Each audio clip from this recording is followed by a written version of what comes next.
খাসির মাংস খাওয়া ভুলে যাবেন।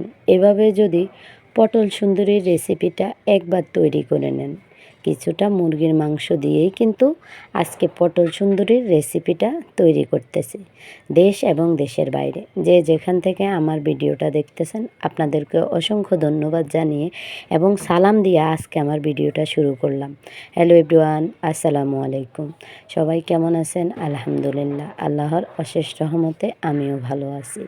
আজকে পটল সুন্দরীর রেসিপিটা তৈরি করতে যাচ্ছি। আর খাসির মাংস খাওয়া কিন্তু আপনি ভুলে যাবেন যদি আমার এই পটল সুন্দরীর রেসিপিটা আপনি একবার বাসায় ট্রাই করেন। এখানে কিছুটা পটল, মুরগির মাংস, রসুন এবং পেঁয়াজ, কাঁচামরিচ নিয়ে কিন্তু পটল সুন্দরীর রেসিপিটা হবে। আর পটলগুলোকে কিন্তু কেটে ধুয়ে পরিষ্কার করে নিয়েছি এবং মুরগির মাংসগুলো, পেঁয়াজ রসুনগুলো সেম সিস্টেম কেটে ধুয়ে কিন্তু পরিষ্কার করে নিয়েছি। আর এখানে হাতে একটা চামচ নিয়ে পটলগুলোকে ঠিক সেম এভাবে পাকা করে নিলাম। পটলের ভিতরে ছোট ছোট বিচি থাকাগুলো এগুলোকেই কিন্তু আমি বের করে নিলাম। বিচিগুলোকে বের করেই কিন্তু ফেলে দিলাম। আর এই যে দেখুন পটলটা, অনেকেই কিন্তু পটলের ভিতরে বিচিটা খেতে চান না। তাই আজকে আমার এই রেসিপিটা ট্রাই করবেন বাসায়, অবশ্যই আপনার খুব ভালো লাগবে পটল খেতে।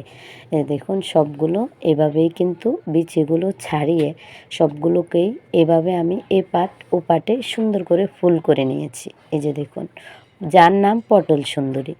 এদিক দিয়ে কিছুটা লবণ, হলুদ, মরিচ এবং জিরার গুঁড়ো, ধনিয়ার গুঁড়ো সেগুলোকে দিয়েই কিন্তু ভালোভাবে কিছুক্ষণ মাখিয়ে রাখবো। সেই কারণে এগুলোকে ভালোভাবে মাখাচ্ছি। মাখিয়ে প্রায় আধা ঘন্টার জন্য এগুলোকে আমি রেস্টে রেখে দেব। আর এদিক দিয়ে চুলায় একটা কড়াই বসিয়ে নিচ্ছি, তেলগুলো গরম করে নিচ্ছি এদিকে।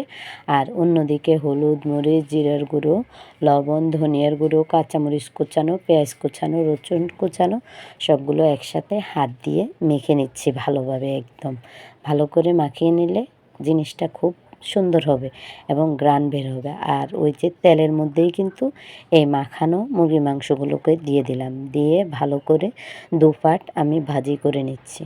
এই যে দেখুন অলরেডি ভাজা কিন্তু শেষ হয়ে গেছে এবং এক টুকরা মাংস হাতে নিয়ে আপনাদেরকে দেখিয়ে দিচ্ছি কেমন হয়েছে। আর অলরেডি আধা ঘন্টা রেস্টে রাখা শেষ।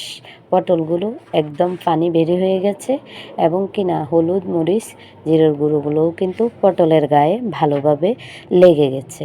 এখন এক এক করে পটলগুলোকে আমি সোজাভাবে এরকম উঠিয়ে নিয়ে সেখানে এই যে ভাজি করা মুরগির মাংসগুলো কিন্তু এভাবে সেম ভিতরে ঢুকিয়ে দেব এবং ভালো করে আঙুলের সাহায্যে চেপে চেপে ঢুকাবো যাতে মুরগির মাংসগুলো বের হয়ে না আসে। সেদিকে অবশ্যই আপনাকে খেয়াল করে রাখতে হবে। একটা পটলের ভিতরে মুরগির মাংস অলরেডি ঢুকানো হয়ে গেছে। এখন আরেকটা পটলের ভিতরেই কিন্তু আমি মুরগির মাংসগুলো ঢুকানো শুরু করছি। এই যে দেখুন এইভাবে এক এক করে যতগুলো পটল আছে ততগুলো পটলকেই কিন্তু এভাবে এই যে দেখুন মুরগির মাংস ঢুকিয়ে নিয়ে রাখলাম। আর এখন এগুলোকে কিন্তু তেলের মধ্যে ভাজি করব। দেখুন তো কত সুন্দর হয়েছে এবং যে পানিটা বাইরে হয়েছে সেগুলো এক সাইডেই কিন্তু নিজে নিজেই চলে গেছে। আর এখানে এখন একটা ফ্রাই প্যান বসিয়ে দিয়ে এই পটলগুলোকে কিন্তু ভাজি করতে শুরু করব। আমি আপনাদেরকে গ্যারান্টি সহকারে বলতেছি, একবার অন্তত বাসায় ট্রাই করবেন। এত মজা হয়েছে বলার বাইরে। একদম সম্পূর্ণ নতুন ইউনিক পটল সুন্দরী রেসিপি আজকে তৈরি করে আপনাদের দেখালাম। তা দেশ এবং দেশের বাইরে যে আমার ভিডিওটা দেখতে দেখতে এখন পর্যন্ত আমার সাথে এসে গেছেন এবং ছোট্ট একটা লাইক দিতে ভুলে গেছেন, অবশ্যই একটা লাইক দিয়ে সব সময় আমার পাশেই থাকবেন। আপনাদের সুন্দর সুন্দর সুন্দর কমেন্ট পড়তে আমার খুবই ভালো লাগে। আর অনেক সময় আমাদের ভয়েসের মধ্যে ভুল ত্রুটি হতে পারে, সবাই ক্ষমার দৃষ্টিতে দেখবেন, কারণ ভুল তো মানুষই করে, আমরা মানুষ মাত্রই ভুল।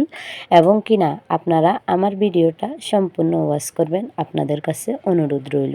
একটা ভিডিও তৈরি করতে অনেক কষ্ট, আর যিনি ভিডিওটা দেখে তারও অনেক কষ্ট। তাই আপনার জন্য দোয়া রইল, আপনি অনেক দূর এগিয়ে যান এবং কিনা আমার জন্য দোয়া করবেন যাতে আমি অনেক দূর এগিয়ে যেতে পারি। আপনাদের ছোট্ট ছোট্ট ভালোবাসা একদিন যেন বড়তে পরিণত হতে পারে। আর এদিক দিয়ে দেখুন আমার কিন্তু অলরেডি পটলগুলো ভাজি করা শেষ।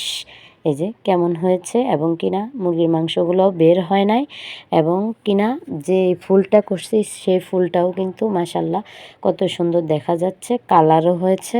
তা অবশ্যই আমার ভিডিওটা কেমন হয়েছে আপনি কমেন্টের মাধ্যমে আমাকে জানাবেন। আপনার জন্য আমি অবশ্যই অপেক্ষা করি আপনার একটা সুন্দর কমেন্টের জন্য, এবং সুন্দর সুন্দর কমেন্টগুলো পড়তে যে কি ভালো লাগে সেটা আপনাদেরকে আসলে বিশ্বাস করানোর মতন না। দেখুন দুই পাটটা কিন্তু ভালো করে লাল লাল বাদামি কালার করেই কিন্তু ভাজি করে নিচ্ছি। সে কতক্ষণ থেকে ভাজি করতেছি, যার কারণ হচ্ছে একটু লো হিটে রেখেছি। অতিরিক্ত হিট দিলে কিন্তু পুড়ে যাওয়ার সম্ভাবনা আছে, তাই একটু লো হিটে রেখে কিন্তু সেগুলোকে ভাজি করছি। এখন দেখুন উঠিয়ে নিচ্ছি একটা একটা করে, এভাবেই কিন্তু সবগুলো পটল উঠিয়ে নেব।